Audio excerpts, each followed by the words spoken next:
No se asuste con lo que oiga a continuación. Es el eco del pasado cuando empezaron las emisiones de Radio Sefarad a finales de enero del 2004 y cuyos informativos semanales hemos reunido para revivir lo que entonces pasaba desde la perspectiva de nuestro tiempo.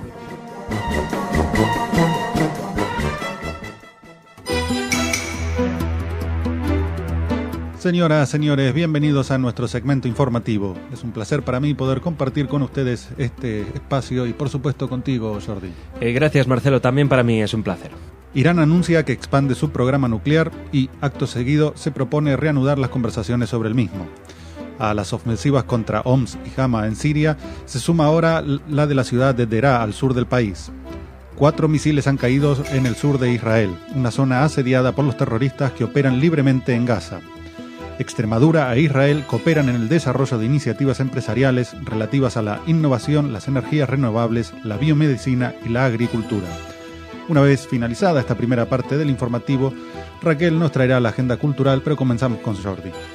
Bueno, Marcelo, y antes de llegar hasta Extremadura, vamos a empezar en Irán, porque según informó Reuters, este país, que está enfrentando duras sanciones contra sus exportaciones de petróleo, propuso reanudar las estancadas conversaciones nucleares con las potencias mundiales, pero fue impreciso acerca de su voluntad de discutir sobre su actividad nuclear.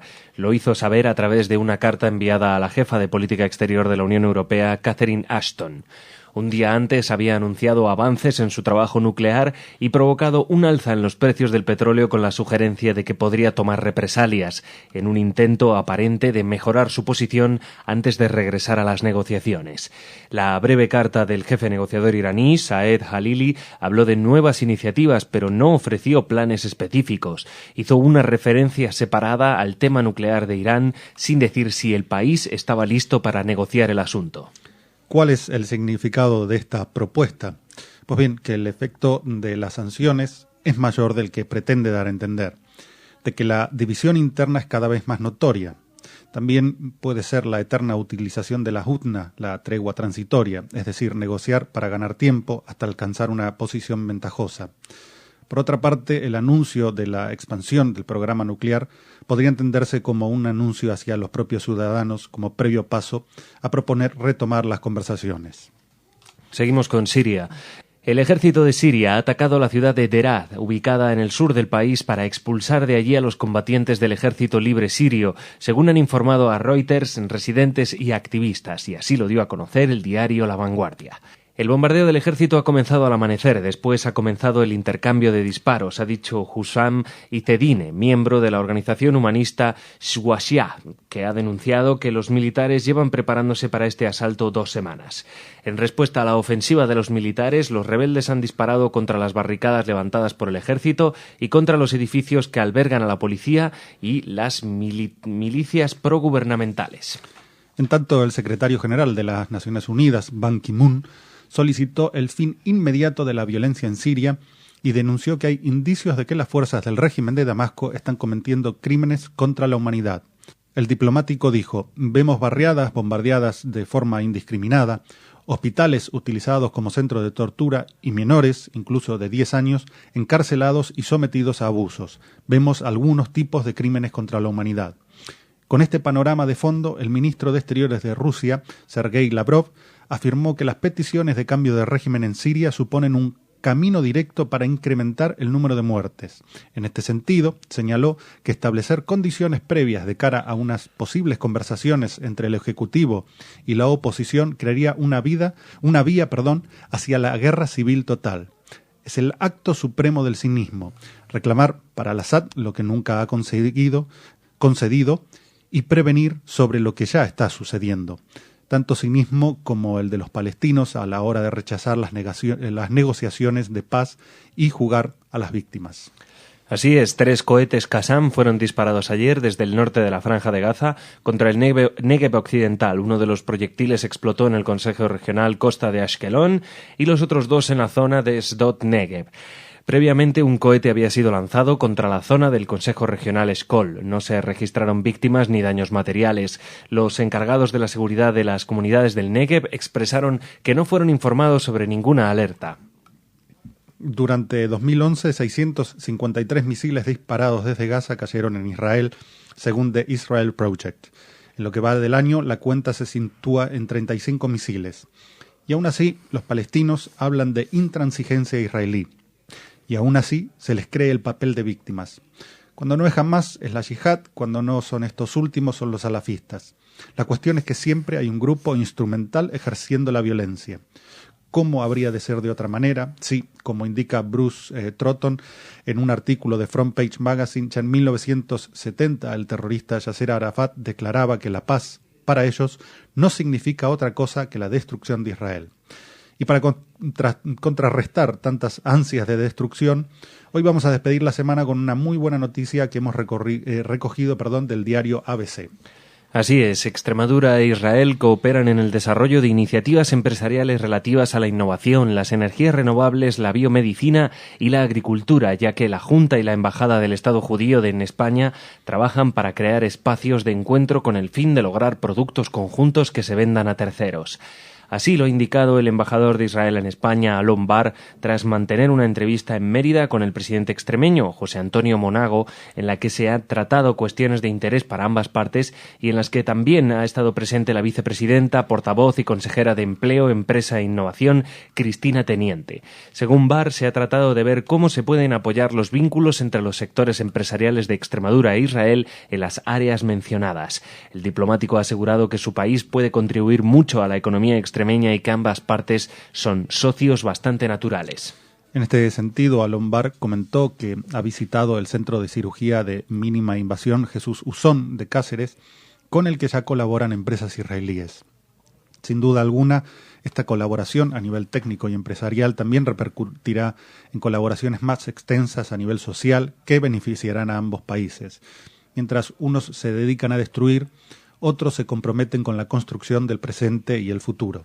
Pues así es, Marcelo. Terminamos con una noticia de última hora. El diario Kuwaití Al Jadida informó ayer que Israel fue capaz de evitar un intento de asesinato contra el ministro de Defensa Ehud Barak la semana pasada durante su visita a Singapur. De acuerdo a este periódico, 3 sospechosos han sido arrestados. Muy bien, y ahora sí, finalizada esta parte, le damos la bienvenida a Raquel y a la agenda cultural, pero antes nos despedimos de Jordi. Bueno, Marcelo, Shabbat Shalom, tengas Shabbat, buen fin de semana. Shabbat Shalom.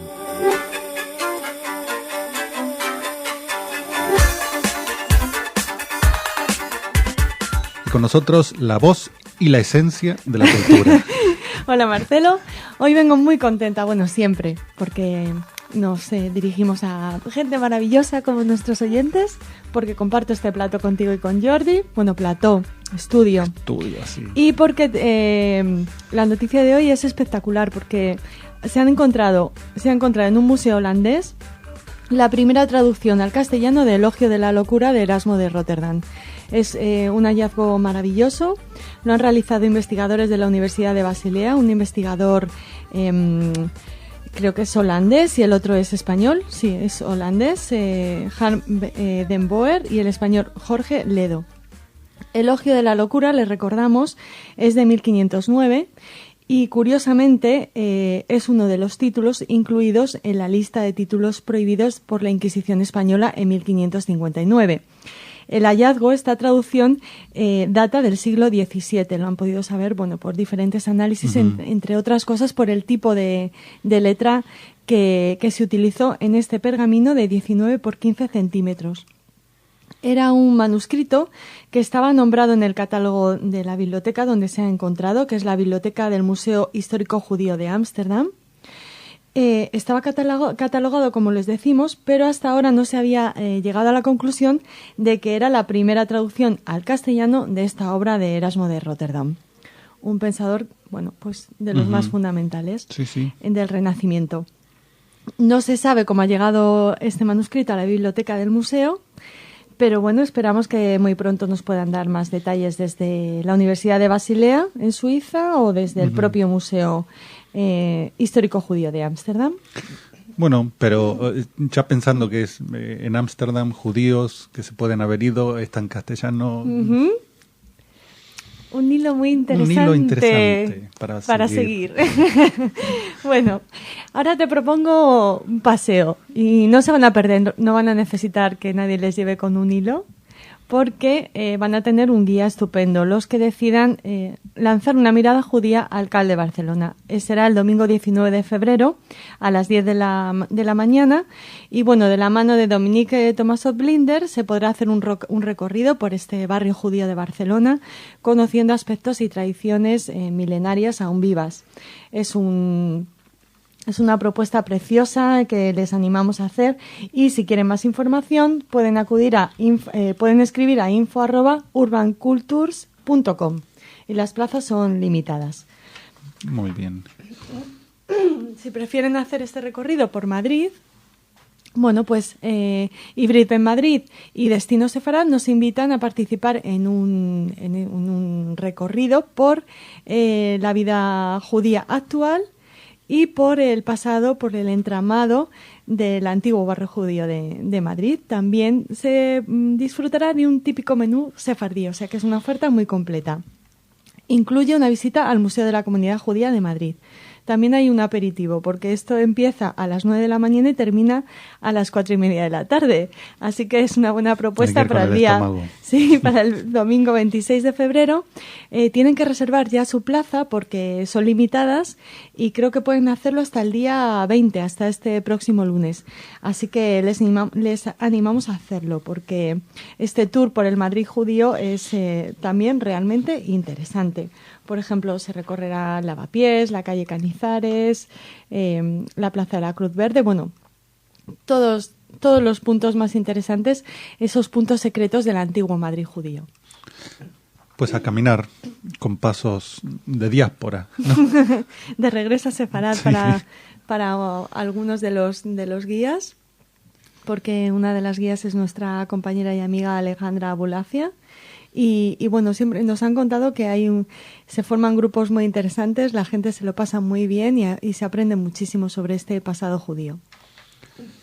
Pues invitados quedamos todos. Hablamos de aprender, hablamos ahora de memoria y de no olvidar las enseñanzas que nos dan la historia, por muy trágicas que sean. La Universidad Complutense de Madrid conmemora el Día de la Shoah, lo hará el día 22 de febrero. Y se suma así a los actos de conmemoración que se realizaron a finales de enero con motivo del día de recuerdo de las víctimas de la Shoah y de prevención de crímenes contra la humanidad. Sefarat Israel cede la exposición La Noche de los Cristales Rotos, producida por Yad Vashem, que consta de 19 paneles explicativos de los terribles sucesos de esa noche en la que el antisemitismo comenzó a mostrar su peor cara, ¿no? La noche del 9 al 10 de noviembre de 1938. En el programa de este acto de la Universidad Complutense de Madrid, en primer lugar intervendrá el decano de la Facultad de Filología, luego el profesor Gimber hablará de la propia noche, de los cristales rotos, habrá una introducción al Kadish, el Malé Rajamim, encendido de velas por alumnos, una conferencia de Miguel García Baró, El mal en Auschwitz, y la visita guiada por la exposición a cargo de Graciela Coan, que es una de las máximas expertas en Shoah, que tenemos con la que tenemos la suerte de contar aquí en España. Será, como les decimos, el 22 de febrero de a partir de las 11:30 de la mañana en el aula A407 del Departamento de Estudios Hebreos y Arameos de la Facultad de Filología de la Universidad Complutense de Madrid. Anoten. Un sitio muy apropiado para la memoria. Desde luego que sí. Y para aprender, ¿no? Lo que decíamos al principio cuando introducíamos la noticia. Y ahora nos felicitamos. Bueno, te felicito. Gracias, porque estás leyendo de qué voy a hablar, sí. ¿no? Bueno, ya saben nuestros oyentes más fieles que tanto Marcelo como yo somos unos entusiastas del Museo de Arte de Tel Aviv, de esta nueva ampliación a cargo del arquitecto Preston Scott Cohen, y no somos los únicos porque ha recibido un premio de una de las revistas de viajes más prestigiosas de Estados Unidos. Pronúncialo tú, Marcel, que tu inglés es mucho mejor que el mío. Es la Travel and Leisure Magazine Award. Gracias. Bueno, pues esta prestigiosísima revista le ha otorgado su premio a esta ampliación del Museo de Arte de Tel Aviv, del que les venimos hablando en diferentes agendas culturales, Sí. y que, bueno, que es una de esas citas ineludibles para los que soñamos con ir en verano a Israel y a Tel Aviv. Sí, Así y que lo para la veremos en semana persona. y para la semana del Arte, que se A ver. acerca ya. Sí, que seguimos haciendo ese llamamiento. Sí, a ver si alguien, escuchan. Claro, si alguien quiere que hagamos un programa en directo Desde el este museo. loado y premiado Además, Museo un de día Arte. puede ser, porque uno no va solo para un día. Va No, un par de claro, ya días. que Un vas, día puede hacerlo ya que desde el nos paga el museo, billete LAL, ¿no? Pues claro, desde el Museo del Libro en Jerusalén. Todo. La Torre de David, Sí. un recorrido por Netanya también. todo. En Haifa. Habrá que ir a ver cómo están los agujeritos estos alrededor del Mar Muerto también. Bueno, Habrá que ir a ver cómo está el Monte Carmel. hay muchas Después del propuestas. incendio.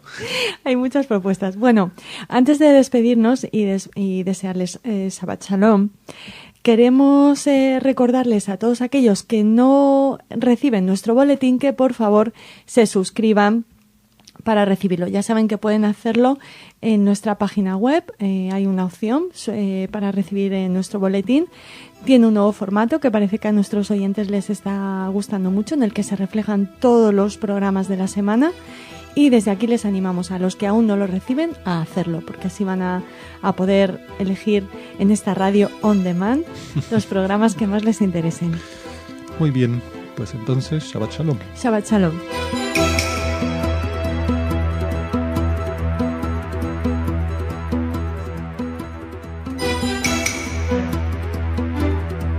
Señoras, señores, bienvenidos a nuestro segmento informativo. Es un placer para mí poder compartir con ustedes este espacio y por supuesto contigo, Jordi. Muchas gracias, Marcelo. También para mí es un placer empezar la semana. Bueno, empezamos la semana y empezamos con las noticias más serias, no sé si más serias, pero más preocupantes. En el marco de un ejercicio de defensa contra misiles se desplegará una batería de defensa antimisiles, justamente la cúpula de hierro, en el área de Tel Aviv. Ahora es el turno de los guardianes de la revolución. Todas las divisiones de las Fuerzas Armadas iraníes se pavonean ante los suyos mediante maniobras militares. En tanto, China hace suyo el discurso ruso, al que hacíamos referencia la semana pasada. Si hay guerra civil en Siria, se deberá al apoyo occidental a la oposición. Y finalmente, una flotilla compuesta por un destructor y un buque de suministro de la Armada de Irán ancló ayer frente al puerto sirio de Tartus. Una vez finalicemos esta primera parte del informativo, Raquel nos traerá la agenda cultural, pero comenzamos ya. Y empezamos en Israel, ya que el Ejército de Defensa desplegará por primera vez, según publicó el diario Aurora, una batería del sistema de defensa antimisiles Cúpula de Hierro, Kipat Barzel o Iron Dome. Lo hará en el área metropolitana de Tel Aviv, en el marco de un ejercicio simulando un ataque de misiles provenientes del exterior. Los misiles de Hezbollah pueden hacer impacto en cualquier punto de Israel y Hamas también ha ensanchado su creciente arsenal de cohetes capaces de alcanzar Tel Aviv. Funcionarios de defensa han estimado que la ciudad será objetivo principal en la próxima ronda de conflicto. En 2009, el entonces jefe de la inteligencia militar, Amos Yadlin, reveló que Hamas probó con éxito un misil de 60 kilómetros de alcance en la Franja de Gaza. Yadlin precisó que el cohete fue probablemente fabricado en Irán y su operador entrenado en Siria o Irán. Este proyectil puede hacer impacto fácilmente en Tel Aviv o en el aeropuerto de Ben Gurion. Esta noticia fácilmente se podría titular Diferencias abismales, porque Irán realiza maniobras de ataque, en tanto Israel realiza simulacros de defensa. Israel sabe que, llegado un caso de conflicto con Irán, no será el país persa el único frente abierto. Hezbollah, financiado por el régimen de Teherán, intervendrá seguramente con un arsenal nada despreciable. Hamas también lo hará, siempre dispuesto a aprovechar una oportunidad para hacer lo único que sabe hacer.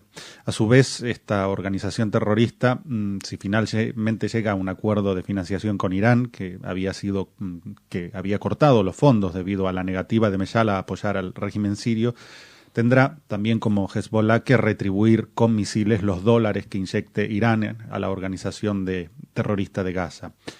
Las guerras que le ha tocado pelear a Israel nunca han sido simétricas. El Estado judío ha luchado siempre para defender su derecho a existir y sabe que una derrota significaría un genocidio de los judíos de Israel. Una derrota árabe es solo el preludio de la próxima guerra.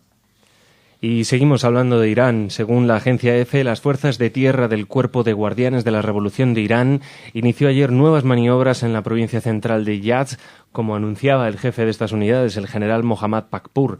La finalidad de estos ejercicios es probar la capacidad de las fuerzas para repeler una posible agresión de enemigos ajenos a la región contra Irán, dijo Pakpur, en alusión, sin citarlos, a Estados Unidos e Israel. Otros propósitos de las maniobras son incrementar la capacidad de disuasión de las Fuerzas Armadas iraníes, practicar tácticas modernas de defensa y probar nuevos equipos militares de fabricación nacional, agregó este comandante. La estrategia de alerta interna constante ante un enemigo exterior funciona como una sustancia cementante y unificadora de las opiniones de la población. La amenaza como una idiosincrasia nacional. Ante la crisis interna, tanto política como económica, como venimos señalando, la movilización para ello es una válvula de escape para las tensiones que podrían dirigirse hacia adentro del propio régimen. Una preocupación que suplanta los problemas cotidianos de la ciudadanía. Una demostración de fuerza, en definitiva, dirigida para el consumo interno. Y ahora vamos a hablar de China y su posición respecto al conflicto de Siria. El Diario del Pueblo, un periódico vinculado al Partido Comunista de China, ha advertido en su edición de este lunes que podría desencadenarse una guerra civil en Siria si los países occidentales siguen apoyando a la oposición. Así lo ha informado la agencia Reuters.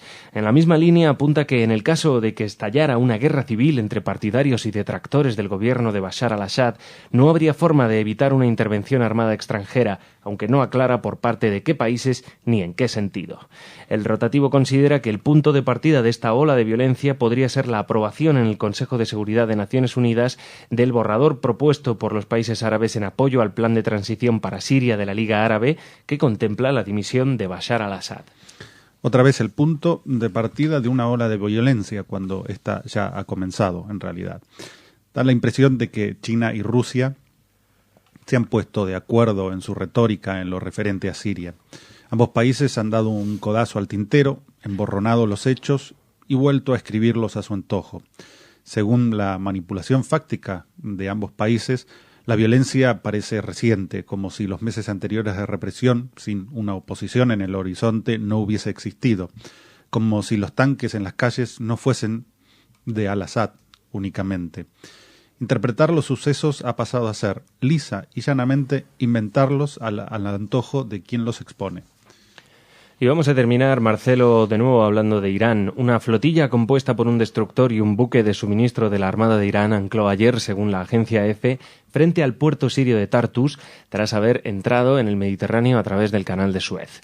La flotilla 18ª de la Armada iraní está integrada por el buque de suministro Yark y el destructor Shahid Nakti, dos buques, según una fuente iraní, que tienen como misión ofrecer formación marítima a las fuerzas navales de Siria en cumplimiento de un acuerdo rubricado hace un año con el gobierno de Damasco.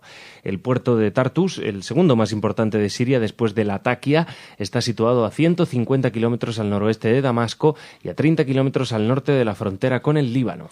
Así es, Irán, Rusia y China esgrimen constantemente la no intervención extranjera en el conflicto interno sirio como un mantra. Ahora son justamente Irán y Rusia los que envían buques militares a la zona, en una clara muestra de injerencia en asuntos externos. Cuando dicen no intervención, lo que dicen es laissez-faire, dejad hacer, dejad matar. Los tres países, a fin de cuentas, comparten la violencia como una forma de hacer política. Muy bien, y llegados a este punto del informativo, le daremos la bienvenida a Raquel y a la agenda cultural, pero antes nos despedimos de Jordi. Bueno, Marcelo, pues mañana más noticias. Mañana más.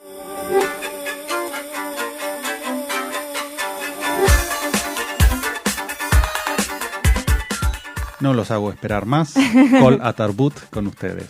O la voz de la cultura. Gracias. Todavía más bonito en hebreo. Kol Atarbut. Muchas gracias. De ahora en más en hebreo. Lo sí, vas a decirlo, vale. Yo te voy a contar algo sobre una conferencia muy interesante que tiene que ver con Israel y con los amigos de la UNESCO, esta asociación que tiene su sede en Barcelona y que realiza los lunes de Israel en Amix de la UNESCO. El 27 hablarán en torno de Israel Startup, el legado cultural. Este es el tema de la conferencia, que versará sobre los valores tradicionales de la cultura judía junto con los rasgos sociales y geográficos de Israel, son los que nutren de ingenio y de creatividad, de este ingenio y esta creatividad que hacen que este pequeño país sea un ejemplo para muchos otros en lo que tiene que ver con tecnología, nuevas empresas y potencial económico y de investigación y desarrollo. El ponente en esta ocasión es Ignacio Carnicer, que es diputado a Cortes, que fue diputado a Cortes hasta el 93, de 1982 al 93, y es alcalde de la Selva del Cap y un conocido amigo de Israel, que siempre, sale en defensa y muestra la otra cara que no siempre es conocida en nuestro país. Precisamente esta otra cara es la que van a intentar mostrar un centenar de israelíes que a través del Ministerio de Diplomacia Pública de Israel estarán en diferentes países representando a variados sectores de la sociedad israelí para defender el Estado de Israel contra lo que ya se llama o se denomina la Semana del Apartheid israelí, contra Israel. Ya saben que les venimos hablando de este boicot cultural, económico que se está intentando... BDS. Exacto, que se está intentando implantar en muchas sociedades y muchos países. Y el Ministerio de Diplomacia Pública ha decidido enviar una representación de la variada sociedad israelí. Esta representación incluye a colonos, a árabes, a artistas, expertos en seguridad nacional, estudiantes, homosexuales o inmigrantes de Etiopía que van a contar su historia, que van a ofrecer esa otra cara que no siempre se conoce. Van a estar en decenas de campus universitarios para luchar contra este boicot. Estarán presentes en Nueva York, en Boston, en Washington, Los Ángeles, San Francisco, Miami, Toronto, Montreal, Dublín, Londres, Johannesburgo y Ciudad del Cabo y Madrid. Les deseamos mucha suerte, especialmente en Madrid.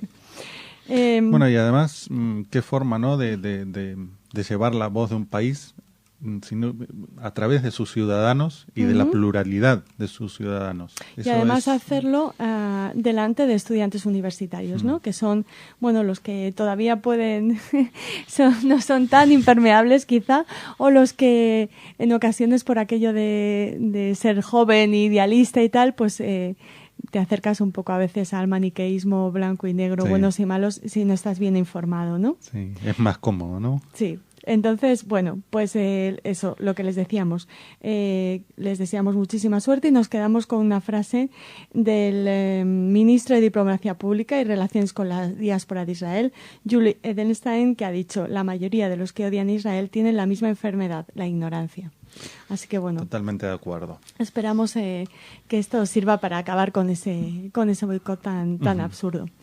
Ahora hablamos de una exposición, una muestra en el Museo Judío de Nueva York que recorre la historia de una asociación de fotógrafos comprometidos, interesantes, maravillosos. Ya estamos viendo una de las fotos que muestran el catálogo de la exposición. Hablamos de la Photo League, que se creó en 1936 y se mantuvo hasta 1951. La mayoría de sus miembros o muchos de ellos eran judíos o de origen judío, eran inmigrantes de primera generación en Nueva York, en Estados Unidos, y sacaron sus cámaras a la calle para mostrar los años de la depresión y para denunciar y para crear una escuela de fotografía de la que han aprendido y bebido muchos de los fotógrafos que admiramos. También fue un momento importante para las mujeres fotógrafos. Muchas de ellas se integraron en esta asociación, que no solo funcionaba como agencia de fotos, sino que también era editorial, galería, punto de encuentro y de debate. Era muy interesante, tanto que que llamó la atención de personajes como McCarthy, claro, y en plena Guerra Fría, pues esta asociación, esta Photo League, fue atacada por McCarthy, que les acusaba pues de, por ejemplo, ser fascistas, totalitarios, comunistas o subversivos. O sea, todo, sí, un un completo. Un cóctel. Sí, que a pesar de que ellos lucharon, se defendieron, montaron una exposición para mostrar su trabajo y su visión de Nueva York y de Estados Unidos y de esa sociedad. Bueno, pues esta exposición quizá llegó un poco tarde y las delaciones y juicios se sucedieron y finalmente la Photo League se desintegró. Han tenido que pasar 50 años para que veamos de nuevo una exposición de estos grandes fotógrafos y fotógrafas. Ya les decimos, en el Museo Judío de Nueva York. Esta foto es lindísima. Sí, y iba a terminar con la noticia de que Guns N' Roses va a volver a Tel Aviv. Bueno, no se sabe todavía si va a ser Tel Aviv, va a ser Israel este verano. No estaban allí desde 1993, pero creo que es mejor despedirnos haciendo un mini homenaje a Stefan Zweig, porque hoy se cumplen 70 años de su muerte. Es el 70 aniversario de la muerte de este gran escritor austriaco judío, y ABC, su redactor Sergi Doria, le ha dedicado un artículo muy bueno este pasado fin de semana, y bueno, queríamos traerlo aquí como eso, un pequeño homenaje a uno de nuestros escritores favoritos. Apoyándose de alguna manera en el propio libro de Zweig, El mundo de ayer, Sergi Doria hace un recorrido por los últimos días de... Es que tienen que ver, porque estamos como una pianista y el ayudante que le pasa las hojas. No sé si están oyendo las hojas. Soy como un trípode, digamos. Es un gran compañero que me ayuda a pasar las hojas. Bueno, pues estas notas que tengo aquí y que tú me ayudas a pasar son muy interesantes. Sergi Doria recoge, por ejemplo, opiniones de Stefan Zweig diciendo que después de la noticia del pacto germano-soviético entiende que ya no puede regresar más a Europa, a su casa. Dice, perdidos están todos los países en los que yo había arraigado, ya que el mundo inglés y el americano no son mi mundo. Se habla en el artículo de ese recorrido por Nueva York, Córdoba, Rosario, Montevideo, Santa Fe, Río, hasta el último refugio de Petrópolis. Habla, el ambiente prefascista o no fascistoide de Argentina y Brasil le hacen pensar que tampoco la huida es una solución, que su mundo... Sí, muchas cosas lo fueron empujando a esa decisión fatal. Sí, que su mundo es definitivamente de ayer. También recibe una carta de un amigo, de Roger Martín Dugard, diciendo: nuestra generación está obligada a permanecer tranquila y a desaparecer del escenario con un ademán de dignidad. Esta es una frase que le marca. También se sabe que cuando en sus últimas lecturas Stefan Zweig subrayaba todo lo que hablaba de muerte. Y finalmente, el último día de su vida, Stefan y su ya esposa, Charlotte Elizabeth, su segunda esposa, reservan habitación en un hotel y se deciden morir juntos, y él escribe su última carta a su primera esposa, a Frederick María, y de esta manera se despide de una vida que ya no es la suya, ¿no? Menos mal que nos queda su obra. Sí, como qué terrible debe ser sentirse ajeno al lugar, al mundo, ¿no? Haber quedado, no sé si obsoleto es la palabra, pero fuera apartado, descontextualizado. Apartado. Sí. Ya no reconocía lo que había sido ni su vida, ni su cultura, ni su mundo, y decidió eso, desaparecer del escenario con una demanda de dignidad. Así que, nuestro homenaje a un gran escritor, a un gran pensador. Por supuesto. Les esperamos mañana. Hasta mañana.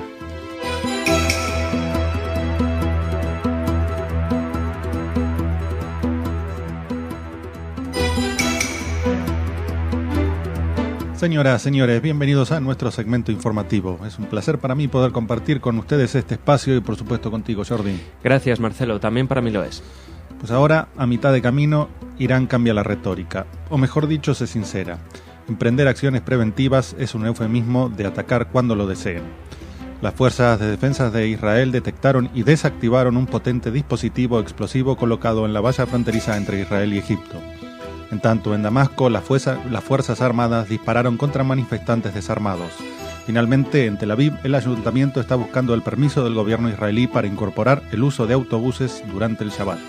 Una vez finalizada la primera parte del informativo, Raquel nos traerá la agenda cultural, pero comenzamos ya con Jordi. La agencia Reuters informó que el subcomandante del Estado Mayor Conjunto de las Fuerzas Armadas de Irán, Mohammad Ejazi, ha advertido que emprenderán acciones preventivas contra los enemigos de Irán si consideran que sus intereses nacionales están amenazados.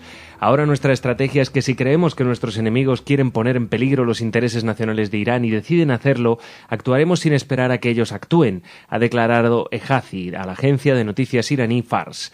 Un alto cargo de los gobiernos de los servicios de inteligencia de Estados Unidos dijo la semana pasada que, aunque seguramente Teherán respondería a un ataque eventual, es poco probable que opte por iniciar el conflicto. Es muy importante tener en cuenta que esta dialéctica se funda en la aspiración de establecer el reinado global del Islam. En este sentido, cuando Ahmadinejad declaró que Israel debe ser borrado del mapa, enseguida añadió que este era solo el primer paso de una confrontación con Occidente, es decir, con el cristianismo. De hecho, parte de la animosidad contra el judaísmo e Israel se deriva del hecho de que consideran que el judaísmo es un pilar de la fe cristiana. El credo fundamental de la Guardia Republicana, que controla casi todas las instancias del Estado, es que son los mensajeros de Mahdi, la vanguardia del Mesías. Así, la amenaza iraní no es una preocupación exclusivamente israelí. Occidente no se puede permitir el lujo de equivocarse en esto. Las fuerzas de defensa de Israel, que estaban patrullando la frontera entre Israel y Egipto la noche del martes, detectaron y desactivaron un potente dispositivo explosivo colocado en la valla fronteriza por un individuo que logró huir de la escena.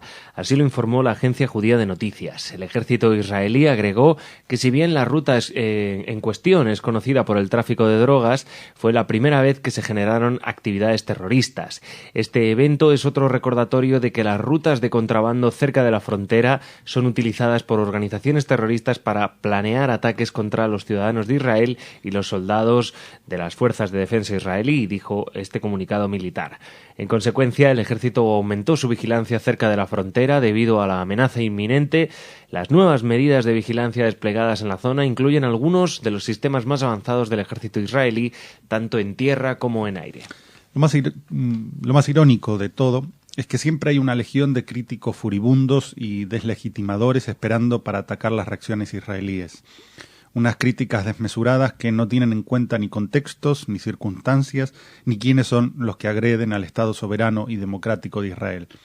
Mientras se suceden los intentos de atentados terroristas, los lanzamientos de misiles desde Gaza, las amenazas por parte de Siria, Irán y Hezbollah, hacen hibernar sus voces oficiosas. ¿Qué diría, por ejemplo, un francés si un grupo argelino disparara un misil desde Argelia sobre Marsella? ¿Cuál sería la respuesta francesa? ¿Se le exigiría a Francia que no recurriese a su derecho de autodefensa, que no protegiese a su población? Y digo Francia como podría decir cualquier otro país. Al menos 4 jóvenes han resultado heridos por los disparos de las fuerzas de seguridad contra la manifestación que se ha celebrado el lunes por la noche en Damasco contra el presidente sirio Bashar al-Assad, según indicó el diario La Vanguardia. Había cientos de manifestantes en la plaza Hayar de Aswad y de repente han aparecido autobuses de la policía y de la Shabiha, la milicia progubernamental, y han comenzado a disparar contra la multitud, ha dicho Abu Abdallah, uno de los activistas. En Homs, los activistas han informado que 5 personas han muerto por el bombardeo efectuado por las fuerzas de seguridad contra el distrito de Baba Amro, que se suman a un balance de cientos de fallecidos por la ofensiva emprendida el 3 de febrero. En tanto, y reaccionando en cámara lenta, la Unión Europea podría aprobar en las próximas semanas la imposición de más sanciones contra el gobierno sirio, según indicó el ministro de Exteriores de Alemania, Guido Westerwelle. Por su parte, diplomáticos europeos han revelado que trabajan en una nueva ronda de sanciones contra Siria que podría estar lista para el próximo 27 de febrero. Las medidas punitivas incluirían el bloqueo de los activos del Banco Central de Siria y todas las transacciones con el mismo. Terminamos con una noticia de Israel. La agencia judía de noticias dio a conocer que el Ayuntamiento de Tel Aviv está buscando el permiso del gobierno israelí para incorporar el uso de autobuses durante el Shabbat. El alcalde de la ciudad, Ron Uladi, apoya el movimiento desde hace un tiempo y durante la última reunión mantenida sobre el tema dijo: aquellos que no quieren subir al autobús en Shabbat puede optar por no abordarlo, y añadió: la situación actual, junto con la ausencia de un sistema de transporte público eficiente, atenta contra el desarrollo adecuado del país. Si el Ministerio de Transporte de Israel se niega a la solicitud, se estima la posibilidad de crear una empresa independiente. Otra opción es que la ciudad obtenga un permiso para emplear el servicio limitado que ofrecen actualmente algunos autobuses. La falta de transporte público en Shabbat se atribuye al llamado status quo en los asuntos religiosos, un entendimiento que prevalece en Israel pero que nunca fue arraigado por la ley.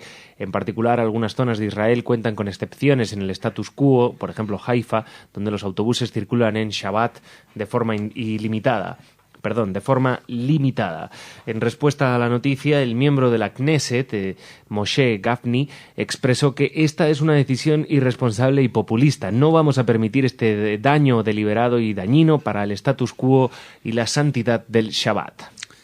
El difícil equilibrio entre ser un Estado judío y entre las diversas formas de entender y expresar la identidad judía entran en juego, no solo en lo relativo a este tema en particular, sino frente a diversas situaciones cotidianas.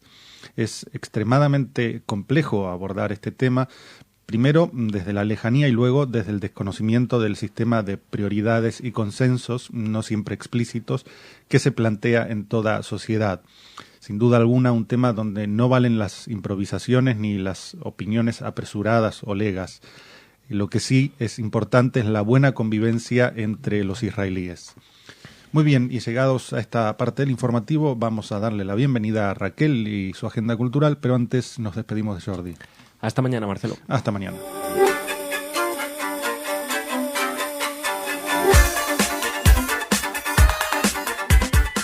Y con nosotros, Cola Tagna. Hola Marcelo, hola a todos los que nos escuchan. Empezamos con una propuesta para hoy. Nos vamos a Toledo, Izquierda Unida de Toledo, organizado para hoy, el 22 de febrero, a las 18:30 horas, en la Biblioteca Regional, un acto en recuerdo de la memoria y el Holocausto, centrado en recordar y homenajear a los represaliados españoles en los campos de concentración nazis. Pero bueno, esperamos que, además de hablar de estos represaliados españoles, de estos españoles que sufrieron también del terror nazi, pues se hable de sus compañeros del objetivo del terror. Exacto, real. que no eran los represaliados españoles, que llegaron un poco, bueno, de rebote por su lucha antifascista absolutamente respetable y meritoria en muchos casos, y que sufrieron también el destino de los judíos que estaban en Auschwitz, aunque no fueran el objetivo principal de los nazis, ¿no? El acto contará con la presencia de la delegada de la Asociación Amical Mauthausen en Madrid, Concha Berzosa. Y bueno, queremos invitarles a acudir a este encuentro y a este acto de memoria, en el que esperamos que también se hable de los judíos, además de los represaliados españoles. Sí, hablar, creo que del Holocausto y no hablar de los judíos no es hablar del Holocausto. Bueno, pero como es Izquierda Unida y a veces tienen algunas desviaciones un poco especiales, por ponerlo... No, pero ya que hacen por ser prudente. Un recuerdo de la memoria... Sí. Ser más memoriosos y menos políticos. Sí, confiemos en Concha Berzosa, que es una mujer con criterio y seguro que va a hacer una gran exposición, porque va a intervenir con una conferencia también. Ahora te hablo de un libro de fotografías muy interesante. Judíos, musulmanes y cristianos unidos bajo el mismo objetivo, un objetivo fotográfico. Sí, bueno, dos fotógrafos gaditanos, José Manuel Vera Borja y Juan Carlos González de Santiago, han recreado en su libro El alma desgranada, un viaje a la memoria del Reino de Granada, la convivencia de estas tres culturas. El libro es un impresionante trabajo compuesto por más de 600 fotografías que les encargó el Consorcio del Milenio del Reino de Granada, porque en 2013, el año que viene, se cumplirá el milenio del Reino de Son Granada, 1000 años. que son 1000 años, como su propio nombre indica. O 10 siglos también podría. También. Menos mal que hay alguien de ciencias periodísticas. Porque decir de ciencias, pero no eres de ciencias tampoco. Bueno, se da vida a esos 8 siglos en este libro de convivencia, 8 siglos de convivencia entre las 3 grandes religiones y estos 3 grandes pueblos. Y bueno, es un libro curioso porque al parecer estos 2 fotógrafos granadinos pues han recorrido las provincias de Cádiz, Málaga, Granada, Jaén, Almería y Córdoba, retratando no solo los edificios, sino también a las personas. O sea, entraban en una pescadería, veían a un señor que parecía, no sé, un emir, y le decían, nos tiene que hacer usted de musulmán o veían una señorita por la calle, usted tiene cara de ser Raquel de la judería, entonces hacía de judía y cosas así. Así que es un libro que tiene una pinta interesante y del que sus autores, bueno, pues están muy orgullosos y cuentan que ha sido una experiencia vital muy interesante. Muy bien. Ahora pasamos de hablar de fotografía a un cuadro y también esto nos trae de nuevo a Auschwitz, que está siempre presente. Nosotros sí que nos acordamos, ¿no? Sí. Bueno, se ha encontrado un retrato del compositor polaco Frédéric Chopin que estuvo en Auschwitz en la sala de música. Ya saben que existía una orquesta en este campo de exterminio. ¿Alguna vez lo comentaste tú? Sí, en el que, bueno, pues actuaban prisioneros y, bueno, músicos excepcionales que habían acabado en Auschwitz y que los nazis reclutaban para disfrutar de la música dentro del infierno y para, en algunas ocasiones, llevar visitas que pudieran escuchar a esta maravillosa orquesta con miembros de la Filarmónica, de las mejores orquestas de Claro. Europa. Y que de esa manera vieran que no era tan terrible la vida en los campos, ¿no? Bueno, en esta sala de música, en concreto en la de Auschwitz, había varios cuadros para recrear una atmósfera de normalidad de una sala de música. Y uno de ellos era de un pintor y artista polaco, Mieczysław Kościusznik, que es, espero haberlo pronunciado bien. Eso nunca lo sabré. Pero si no llama algún polaco. ¿Qué es esto? ¿Una agenda cultural o un programa de humor? Marcelo. No, yo solo dije que nunca lo sabremos. Vale. Bueno, pues este artista polaco fue uno de los encargados de realizar una serie de cuadros y es curioso porque siempre los alemanes, claro, no querían que se representaran artistas que no tuvieran que ver con la cultura germana o austríaca o alemana. Y este artista polaco, de apellido impronunciable, coló un retrato de Chopin, del polaco Chopin. Entonces, se ha encontrado recientemente en el apartamento de un profesor universitario. Cómo llegó allí, a través de su secretaria, que al parecer la recibió de un miembro de la Comisión para la Investigación de Crímenes de Guerra de los nazis, Janssen. O sea que y de repente se han dado cuenta por las iniciales y la descripción del cuadro que el profesor había leído en un libro sobre el artista polaco. Uh-huh. Se han dado cuenta de que tenía en su poder este cuadro que estuvo en Auschwitz mucho tiempo y del que el artista polaco les había hablado a sus hijos. Y que la familia no sabe cómo logró colar este retrato. Pero bueno, un nuevo hallazgo que tiene que ver con la Shoah. Muchos de esos nazis no tenían ni idea. Sí, seguramente no sabían quién música, era ni de nada. Chopin, ni de dónde era, ni nada. Rápidamente, un curso de Davars, Sefarad medieval, a cargo de la prestigiosísima profesora de la Universidad Complutense, Yolanda Moreno Koch. Van a ser los martes alternos, el próximo es el 6, y los próximos son 6 y 20 de marzo, por si alguno de nuestros oyentes se anima a conocer el 6 de marzo la situación de las comunidades judías en los reinos hispánicos durante la Edad Media y el 20 de marzo las expulsiones de los reinos hispánicos, la diáspora sefardí. Y no nos queremos ir, ya nos quedamos sin tiempo, sin hablarles de los blogueros libaneses que están protestando contra un anuncio, que seguro que ya han visto muchos de ustedes, de una prestigiosa casa de perfumes y de moda francesa, que protagoniza Natalie Portman. Como Natalie Portman es israelí, está muy orgullosa de serlo y ha declarado en múltiples ocasiones que cuando Oriente Próximo esté en paz, ella posiblemente se establezca en Israel. Ella nació en Jerusalén, me parece. Sí, creo que sí. Sí. Sí, nació en Jerusalén y bueno, luego creció en Nueva York.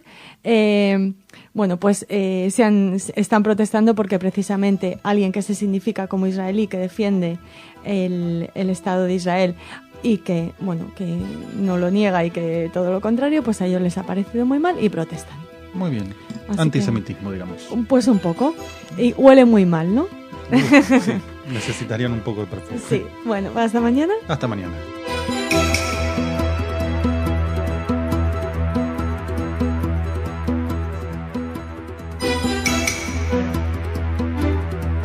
Señores, señoras, bienvenidos a nuestro segmento informativo. Es un placer para mí poder compartir con ustedes este espacio y por supuesto contigo, Jordi. Gracias, Marcelo. Aquí estamos un día más. El Organismo Internacional de la Energía Atómica reconoció ayer en un comunicado el fracaso de su reciente misión especial a Irán.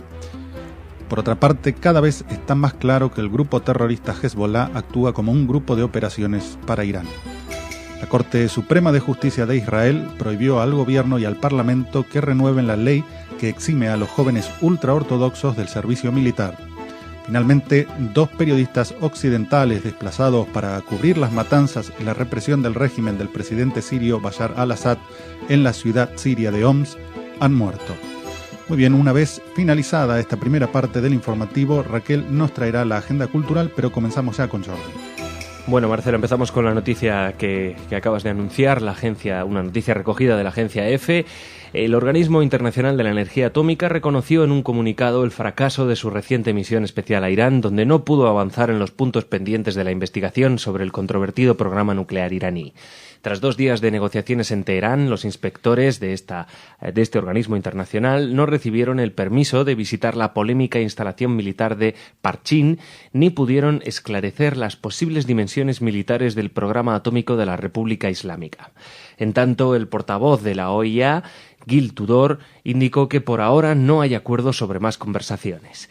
El fracaso de la misión se produce en un momento de creciente tensión en la disputa sobre el programa nuclear iraní y las advertencias directas e indirectas de Israel sobre un posible ataque aéreo contra las instalaciones atómicas de ese país.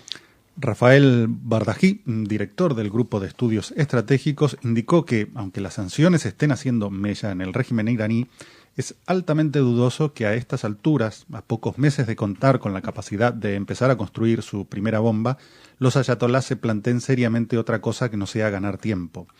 Hassan Rohani, quien dirigiera las negociaciones por parte de Irán entre 2003 y 2005, lo dijo claramente al finalizar su mandato. Cuando empezamos a hablar con los europeos, Isfahán, que es la planta de conversión de uranio, no existía.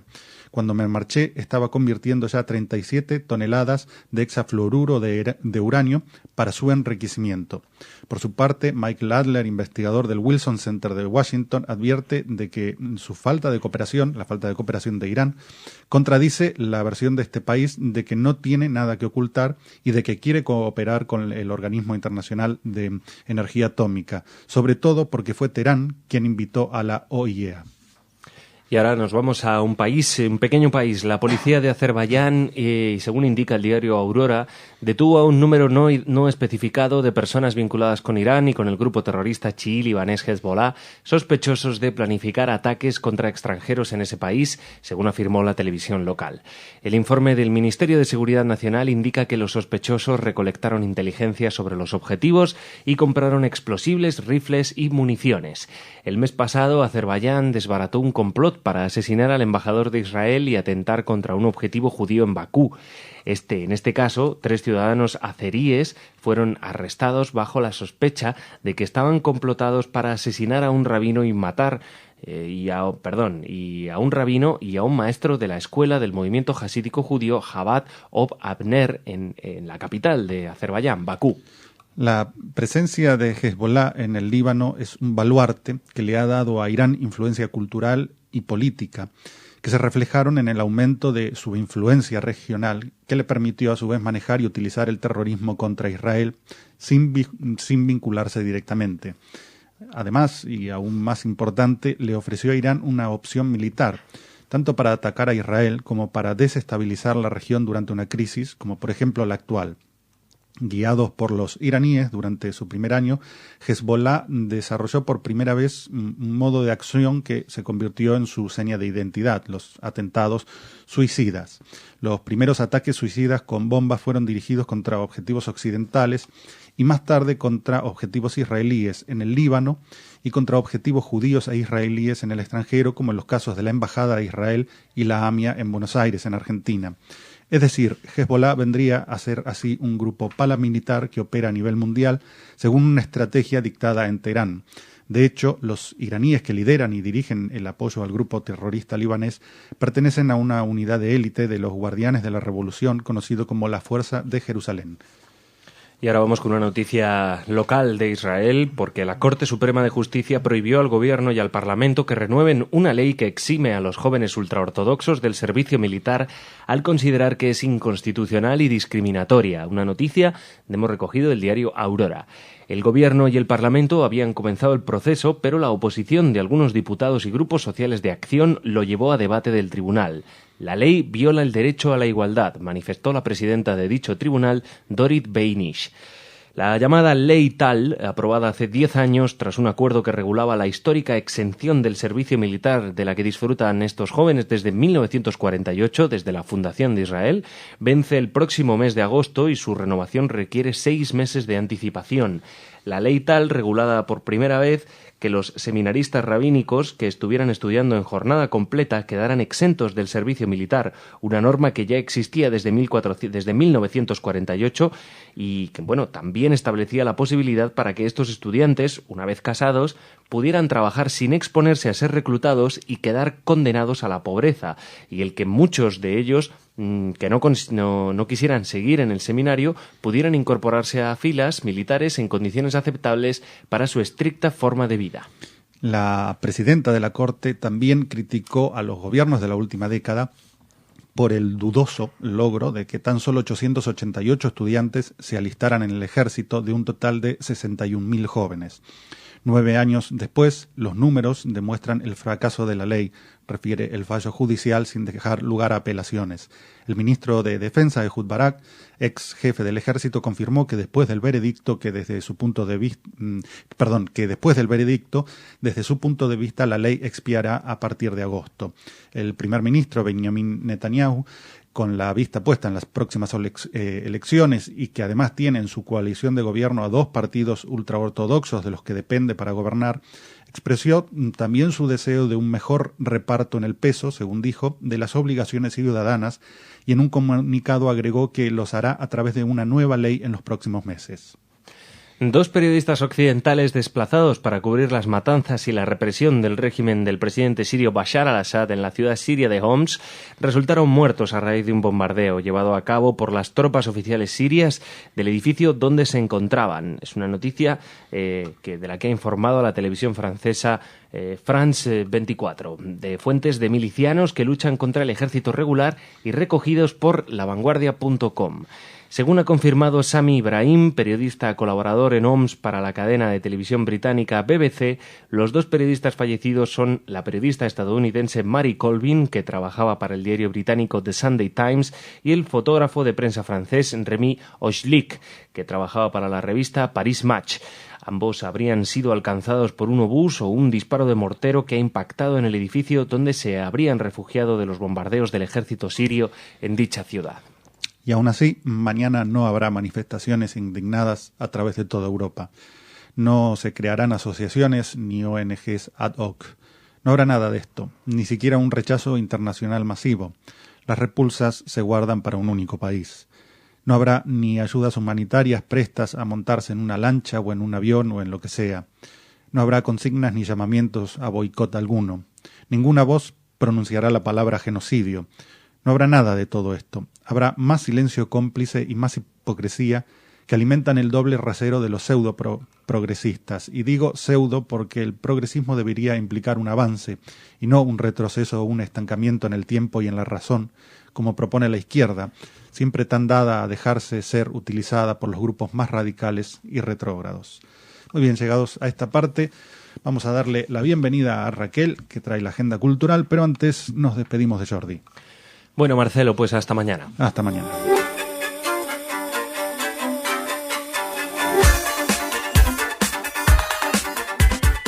Y como siempre, cada día, como la siempre, tontería de tu presentación tan amable.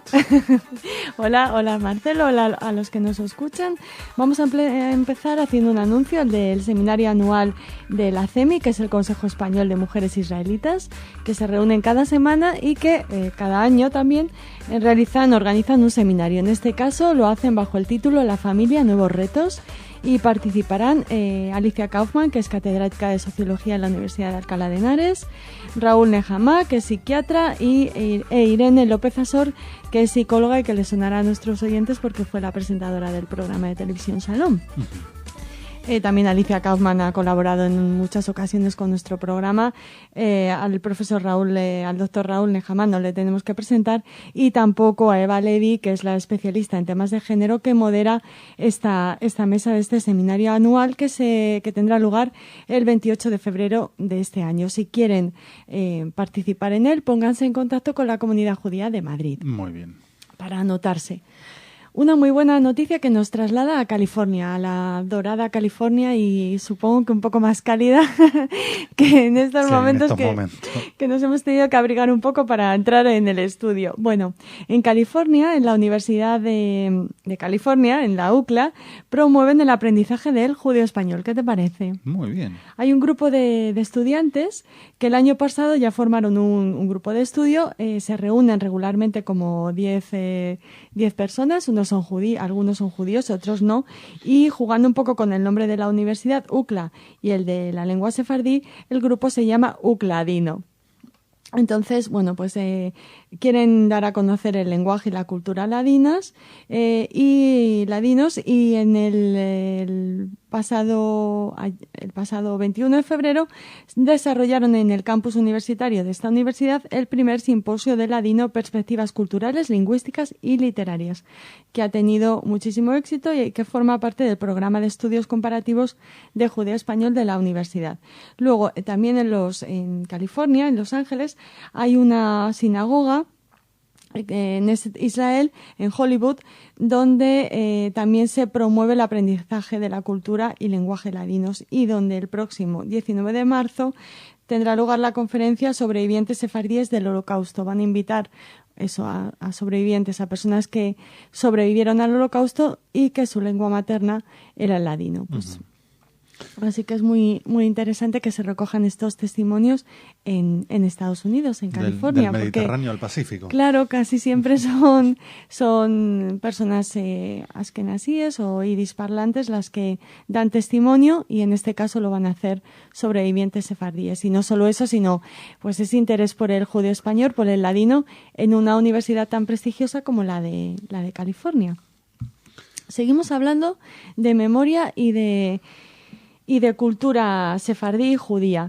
El 27 de febrero tendrá lugar en la Biblioteca Nacional de Italia, en Roma, una conferencia internacional sobre judaica europeana y el patrimonio cultural judío en Europa. Les habrá sonado un poco raro lo de europeana, ¿no? Sí. Bueno, pues es una iniciativa. Tiene un portal en internet, europeana.eu, y es un portal del patrimonio cultural europeo, de los recursos digitales de colecciones de los socios de Judaica Europeana. Entonces es una plataforma, una página web que reúne a una red creciente de bibliotecas, archivos y museos que trabajan juntos para proporcionar acceso online a sus colecciones. Tienen libros que hablan de herencia judía, documentos, museo de objetos, fotografías, postales, afiches, grabaciones de música, vídeos y casi cualquier cosa que se puedan imaginar, lo que les lleva a tener aproximadamente unos 3,5 millones de páginas y objetos. Por ejemplo, en España todo esto sigue creciendo, sigue ampliándose, y en España es socio de Judaica Europeana el Museo Sefardí de Toledo. Así que es una iniciativa muy interesante, no solo la conferencia, sino la propia plataforma, que les repetimos es europeana.eu. Sí, aunar tanta información, muy interesante. Y si estas noticias les han parecido interesantes y buenas, la próxima ya les va a encantar, por lo menos a nosotros nos ha encantado.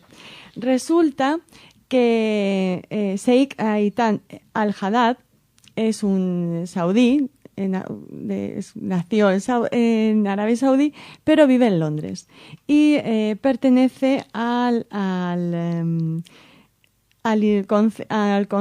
Consejo, Islámicos, el Islamic Sharia Council in London. Consejo ¿Cómo lo traducimos? Islámico para la Sharia. Para la Sharia, un consejo que nos encanta, que hace el bien por la humanidad y sobre todo por la mujer y por los derechos humanos, sí.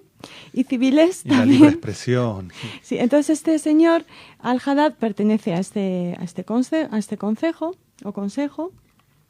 y fue invitado por la Liga, por la Asociación de Estudiantes Islámicos de Ámsterdam a participar en una serie de conferencias, 2 días, en la Universidad Libre de Ámsterdam. Resulta que parlamentarios tanto de la oposición como del gobierno holandés han protestado, se han manifestado en contra de esta invitación, de esta participación de Al-Haddad en este seminario de la universidad, en el que se iba a hablar de la posición de los académicos islamistas que viven en el oeste. Uh-huh. Y se han mostrado en contra de esta participación porque Al-Haddad ha tenido la amabilidad de hacer comentarios antisemitas como, por ejemplo, los judíos son enemigos de Dios o los judíos descienden de los cerdos y de no sé qué más. Entonces, de los monos y los cerdos. De los monos y los cerdos. Bueno, como es típica de los esa. monos sí, ¿no? Como el resto de los humanos.